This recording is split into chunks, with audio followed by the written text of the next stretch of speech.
వందనాలు. నారద, భూలోకంలో అంతా కుశలమేనా?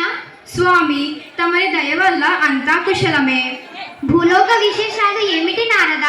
స్వామి, ఈరోజు వినాయక చవితి సాయంకాలం కావస్తున్నది. నేటి రోజున చంద్రుణ్ణి చూడరాదు కనుక నేను మా ఇంటికి వెళ్ళదా. సెలవు.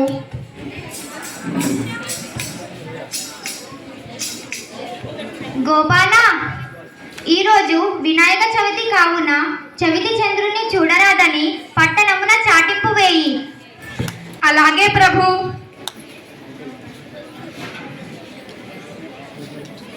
ప్రజలారా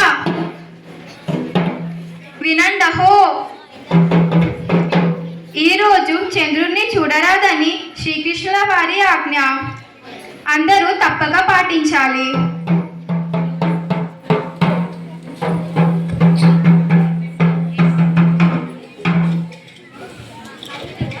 ఆ రోజు రాత్రి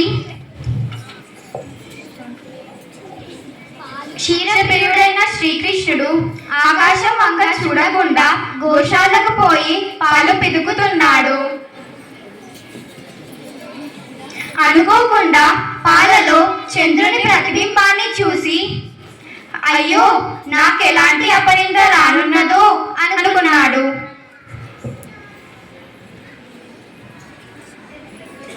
కొన్నాళ్లకు సత్రాజిత్తు సూర్యుని వరంతో శమంతక మణిని సంపాదించి ద్వారకా పట్టణానికి శ్రీకృష్ణ దర్శనార్థమై వెళ్ళాడు. శ్రీకృష్ణుడు ఆ మణిని నాటమని అడగ్గా ఇవ్వనన్నాడు సత్రాజిత్తు.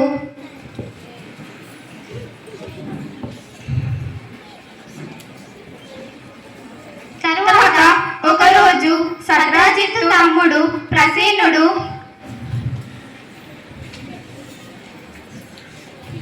ఆ మణిని ధరించి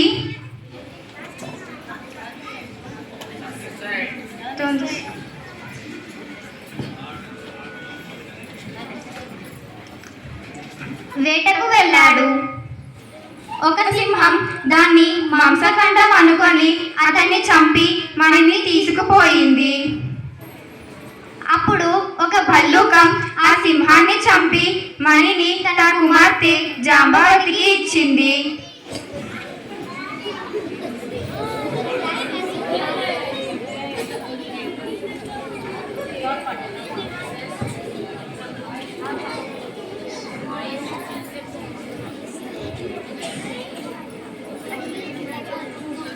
ఆ తర్వాత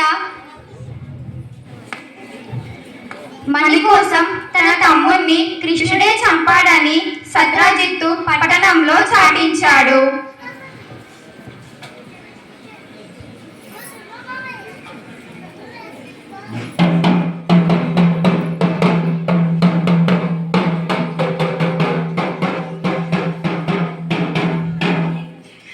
అది విన్న కృష్ణుడు చవితి చంద్రుణ్ణి చూసిన దోషఫలమే ఇది అనుకున్నాడు. దాన్ని పోగొట్టుకునేందుకు బంధు సమేతుడై అడవికి వెళ్ళి వెతకగా ఒక చోట ప్రసేనుడి కళేబరం, సింహం కాలిజాడలు, ఎలుగు వంటి అడుగులు కనిపించాయి. ఆ దారినే వెళ్తూ ఒక పర్వత గుహ ద్వారాన్ని చూసి కృష్ణుడు గుహ లోపలికి వెళ్ళాడు. మణిని చూశాడు. అది చూసి జాంబవంతుడు కృష్ణుడితో తలపడ్డాడు.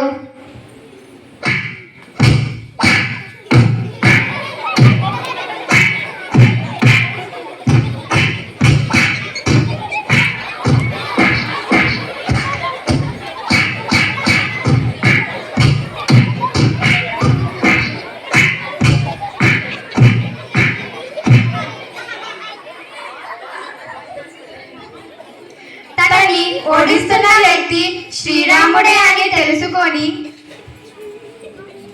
దేవా, త్రేతాయుగంలో నా మీద వాత్సల్యంతో నువ్వు వరం కోరుకోమన్నావు. నీతో ద్వంద్వ యుద్ధం చేయాలని కోరుకున్నాను. అప్పటి నుంచి మీ నామస్మరణే చేస్తూ యుగాలు గడిపాను. ఇన్నాళ్లకు నా కోరిక నెరవేరింది అంటూ ప్రార్థించగా శ్రీకృష్ణుడు శమంతకమణిని అపహరించినట్లు నాపై ఆరోపణ వచ్చింది. మణి కోసం ఇలా వచ్చాను, ఇవ్వమని కోరాడు.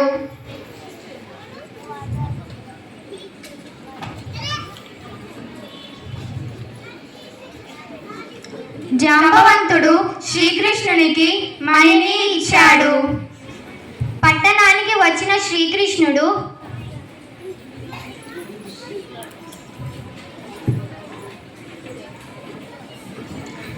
సత్రాజిత్తును రప్పించి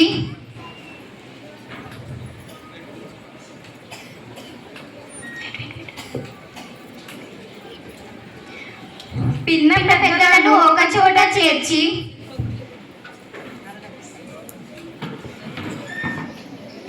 జరిగినదంతా చెప్పాడు.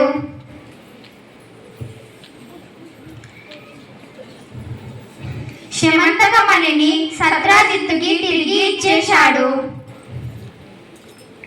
దాంతో సత్రాజిత్తు అయ్యో లేనిపోని నింద మోపి తప్పు చేశానని వివరించి క్షమించమని వేడుకున్నాడు. ప్రజలందరూ కృష్ణుని స్తుతించి మీరు సమర్థులు కనుక నీలాప నింద బాపుకొన్నారు, మా పరిస్థితి ఏంటి అని అడగగా భాద్రపద శుద్ధ చతుర్థి నాడు ప్రమాదవశాత్తు చంద్రుణ్ణి చూసిన వాళ్ళు గణపతిని పూజించి ఈ శమంతకమణి కథను విని అక్షతలు తలపై చల్లుకుంటే నీలాప నిందలు రావు అని చెప్పాడు కృష్ణుడు. అప్పటి నుంచి ప్రతి సంవత్సరం భాద్రపద శుద్ధ చతుర్థి నాడు దేవతలు, మహర్షులు, మానవులు తమ తమ శక్తి కొద్దీ గణపతిని పూజించి అభీష్ట సిద్ధి పొందుతూ సుఖ సంతోషాలతో ఉన్నారు. సర్వే జన సుఖినో భవంతు.